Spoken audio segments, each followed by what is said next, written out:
stupid space cuffs.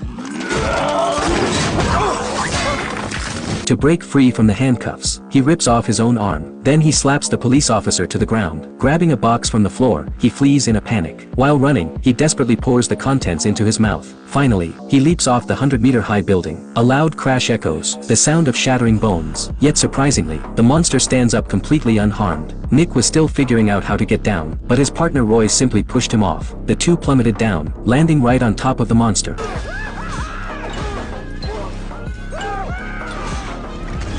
Today's experiences were enough to leave Nick traumatized for life, but when he saw what the monster spat out, Nick was instantly shocked. It was exactly the same gold bar he had buried in his garden the day before he died. Before Nick could process this, the monster lunged at him. Fortunately, his partner opened fire just in time, successfully eliminating it. Soon after, the two returned to the Underworld PD, and prepared to deposit the gold bar as evidence, but suspecting it might be connected to his own death, Nick immediately convinced Roy. He planned to follow the clues and catch the mastermind behind the gold bar, so Roy took him to meet an informant. But no matter how they pressured him, the informant claimed he had never seen the gold bar. Luckily, Nick had another plan. He left the gold bar with the informant, then waited outside to see who would take the bait. Sure enough, a short while later, the informant hurriedly emerged. A sports car pulled up beside him. The person who stepped out was none other than Nick's colleague, his murderer. He took the gold bar from the informant, then drove away. The two followed him all the way to a building. Not long after, a overweight man appeared and caught their attention. Turns out, he was the contact for the gold bars, so the two tailed the overweight man.